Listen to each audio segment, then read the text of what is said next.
दोस्तों आज की वीडियो में एक्सप्लेन करने वाला हूँ नो हार्ड फीलिंग मूवी को। इस मूवी की शुरुआत में हम गैरी नाम के एक आदमी को देखते हैं जो कि अपनी गाड़ी से दूसरी गाड़ी को अटैच कर रहा होता है। तभी उस घर में से एक लड़की बाहर की तरफ आती है और वो गैरी को कहती है कि तुम ये क्या कर रहे हो। तभी गैरी उससे कहता है कि तुमने अपने लोन को नहीं चुकाया है, इसलिए हम तुम्हारी गाड़ी लेकर यहाँ से जा रहे हैं। उसके बाद वो लड़की उसे अपनी बातों में उलझाने की कोशिश करती है और वो उसे उलझा भी लेती है। तभी उसके घर में से एक लड़का बाहर की तरफ आता है। गैरी उस लड़के को देखकर काफ़ी ज़्यादा गुस्सा हो जाता है और उसके बाद वो उसकी गाड़ी को लेकर वहाँ से चला जाता है। तभी अगले ही सीन में हम गैरी को देखते हैं जो कि एक स्टोर से कुछ सामान खरीद रहा होता है। तभी बाहर की तरफ मैडी अपनी गाड़ी को देखती है और अपनी गाड़ी को वहाँ से चुराने की कोशिश करती है, लेकिन तभी गैरी उसे वहाँ पर देख लेता है और उसके बाद वो उसकी गाड़ी को लेकर वहाँ से चला जाता है। उसके बाद हमें पता चलता है कि उस लड़की का नाम मैडी होता है जो कि एक कैब ड्राइवर होती है। उसकी गाड़ी वहाँ से ले जाने के बाद वे बारटेंडर का काम शुरू कर देती है क्योंकि उसे अभी भी अपने लोन को चुकाना था। तभी उसके बाद हम मैडी को उसके दोस्तों के साथ बैठा हुआ देखते हैं। तभी मैडी की फ्रेंड कैली उसे एक एडवर्टाइजमेंट दिखाती है। उसके बाद मैडी उस एडवर्टाइजमेंट को देखती है जिसमें लिखा हुआ होता है और उस ऐड में लिखा हुआ होता है अगर कोई भी लड़की जो कि 25 साल से कम है और वह उसके लड़के को सोशल एक्टिव कर देती है और उसके साथ डेटिंग पर चली जाती है तो बदले में वे लोग अपनी गाड़ी को उस लड़की को दे देंगे। यह सब देखने के बाद मैडी काफ़ी ज़्यादा खुश हो जाती है। तभी उसके बाद हम मैडी को देखते हैं जो कि एडवर्टाइजमेंट वाली लोगों के घर में पहुंच जाती है और सबसे पहले वो उस गाड़ी को देखती है। उसके बाद वे उन पेरेंट्स से मिलती है। सबसे पहले वे लोग मैडी से उसकी एज पूछते हैं। तभी मैडी उन लोगों को बताती है कि वो 32 साल की है। वह उन लोगों को यह भी कहती है कि आजकल की जनरेशन की लड़कियाँ आपके बेटे को कंट्रोल नहीं कर सकती और ना ही उसे सोशल एक्टिव बना सकती हैं, लेकिन यह काम मैं कर सकती हूँ क्योंकि मैं काफ़ी ज़्यादा समझदार हूँ।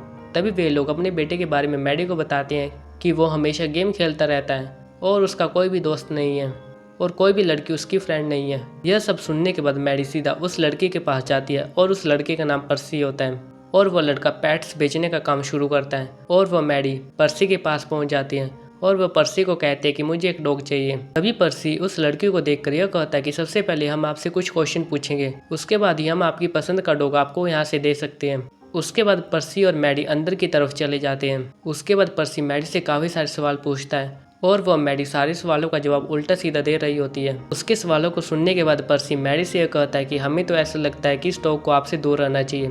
यह कहने के बाद पर्सी बाहर की तरफ जाता है और अपनी साइकिल के पास आता है। तभी मैडी भी बाहर की तरफ आती है और वो उस लड़के को कहती है मैं तुम्हें लिफ्ट दे सकती हूँ और रास्ते में जाते जाते हम काफ़ी सारी बातचीत भी कर सकते हैं। उसके बाद मैडी पर्सी की साइकिल को उस वैन के अंदर रख देती है और उसके बाद पर्सी उस वैन में बैठ जाता है। तभी रास्ते में जाते जाते मैडी अपनी वैन को उस रास्ते से घुमा लेती है। उसके बाद वहाँ से जाते हुए मैडी उस लड़के को अपने घर की तरफ ले जा रही होती है।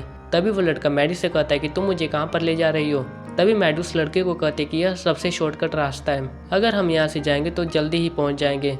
उसके बाद वो उस लड़के को लेकर अपने घर में पहुँच जाती है। तभी उसके बाद पर्सी को ऐसा लगता है कि वो एक किडनैपर है और उसके बाद वो उसके मुंह पर स्प्रे फेंक देता है। तभी उसके बाद मैडी बाहर की तरफ आती है और उसकी आंखें काफी ज्यादा जल रही होती है। तभी मैडी पर्सी को कहती है क्या तुम गधे हो। उसके बाद पर्सी एक पाइप को लेकर मैडी के पास आता है और उस पाइप को मैडी को दे देता है। तभी उसके बाद मैडी पानी से अपने मुंह को धो लेती है। तभी उसके बाद पर्सी मैडी से कहता है क्या तुम मेरे साथ डेट पर चलोगी। यह सब सुनने के बाद मैडी भी उसके साथ डेट पर जाने के लिए हाँ कह देती है।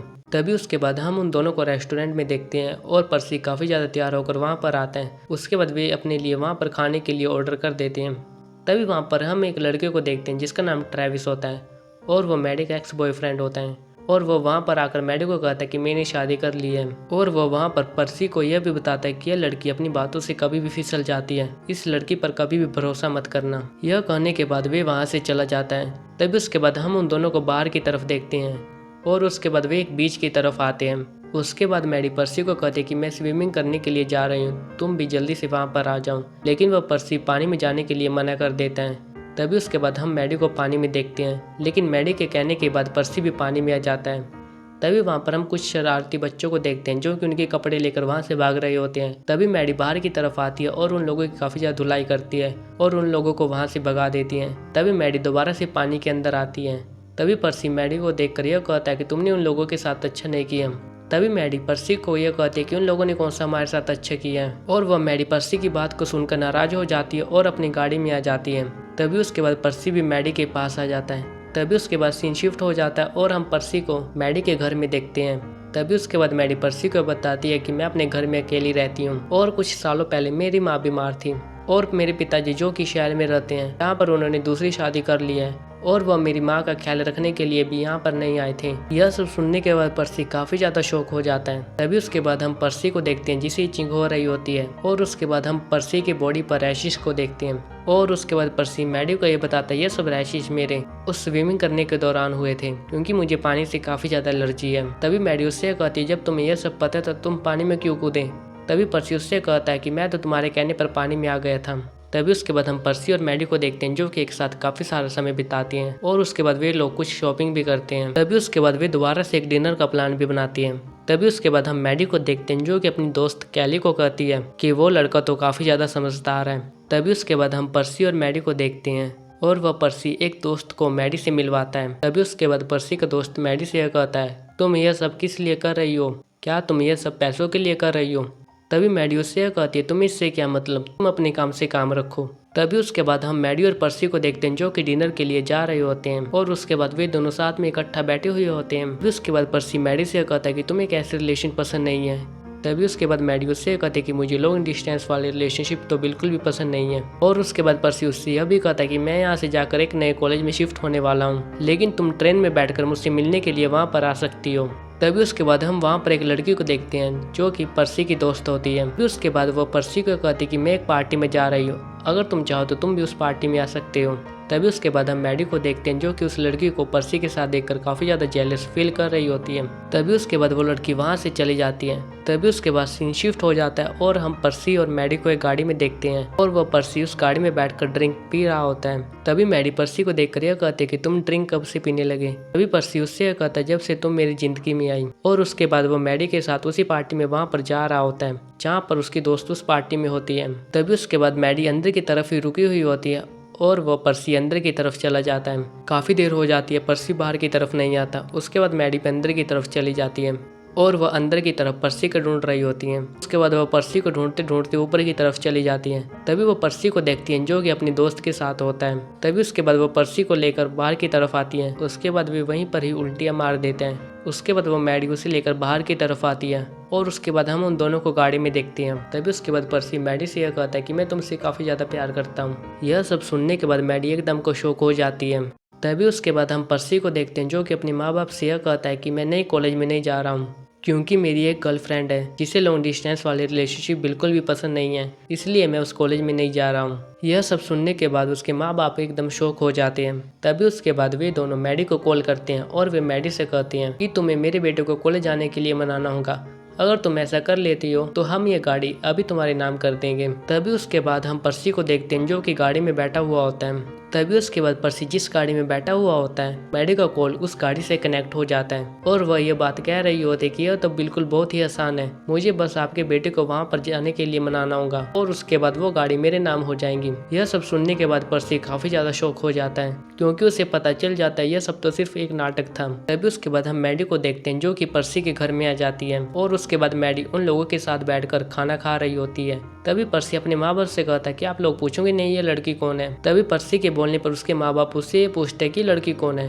तभी उसके बाद पर्सी वहाँ से चला जाता है। तभी उन लोगों को पता चल जाता है कि पर्सी को सारी बातों का पता चल चुका है। तभी उसके बाद पर्सी अपने दोस्त के साथ मिलकर उस गाड़ी को लेकर जंगल में आता है, और जिस गाड़ी के चक्कर में उस लड़की ने उसके साथ यह किया था वो उसकी गाड़ी को वहाँ पर तोड़ रहा होता है। तभी उसके बाद उस गाड़ी के ऊपर एक पेड़ गिर जाता है। तभी कुछ टाइम के बाद हम पर्सी और मैडी को एक साथ देखते हैं। तभी उसके बाद पर्सी मैडी को यह कहता है क्या तुम्हें पता है कि तुम उस घर को क्यों नहीं छोड़ रही हो, क्योंकि तुम्हें ऐसा लगता है कि तुम्हारे पिता उस घर में वापस लौट कर आएंगे, लेकिन ऐसा कुछ भी नहीं होने वाला। जब तक तुम उस घर को नहीं छोड़ोगे तब तक तुम अपनी पुरानी बातों को नहीं भूल पाओगी, और ना ही तुम जिंदगी में कभी भी आगे बढ़ सकती हो। यह सब बातें मैडी को काफी ज्यादा बुरी लगती है, और वे वहां से चली जाती है। उसके बाद हम मैडी को कैली के साथ देखते हैं, और वह कैली मैडी को बताते कि हम फ्लोरिडा में जाकर शिफ्ट होने वाले हैं। उसके बाद हम मैडी को देखते हैं जो कि काफी सारे पैसे इकट्ठा कर लेती है और अपने लोन को चुका लेती है। और उसके बाद वो कैली और जिम को लेकर अपने घर में आती है, और वह उन लोगों को बताती है कि यह मैं प्रॉपर्टी तुम्हारे नाम कर रही हूँ, और इसके बदले में मैं तुम्हारे से काफी ज्यादा पैसे भी नहीं ले रही हूँ।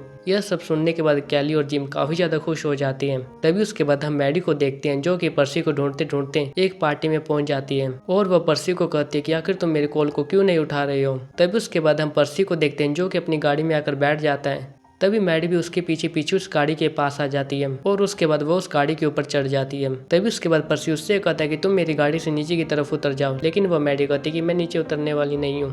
उसके बाद वो पर्सी उस गाड़ी को लेकर आगे की तरफ जा रहा होता है और बीच पर ले जा रहा होता है। तभी उसके बाद हम देखते हैं कि मैडी के कपड़ों में वहाँ पर आग लग जाती है। तभी उसके बाद पर्सी उस गाड़ी को पानी में उतार देता है। तभी उसके बाद पर्सी गाड़ी में से उतरकर आगे की तरफ जाता है और मैडी को लेकर बाहर की तरफ आता है। और उसके बाद हम उन दोनों को एक साथ बैठे हुए देखते हैं, जहाँ पर मैडी पर्सी को बताती कि मैंने अपनी प्रॉपर्टी को बेच दिया है और मैं यहाँ से कैलिफोर्निया जाकर शिफ्ट होने वाली हूँ। तभी पर्सी उससे यह कहता है कि हम दोनों अभी भी दोस्त हैं। तभी उसके बाद पर्सी मैडी से यह कहता है कि तुम्हारे साथ रहकर मैंने काफी सारी चीजें सीखी है। उसके बाद वे दोनों वहाँ पर एक दूसरे को माफ कर देते हैं। तभी कुछ टाइम के बाद हम पर्सी को देखते हैं, जो कि अपने घर में होता है और अपना सामान पैक कर रहा होता है।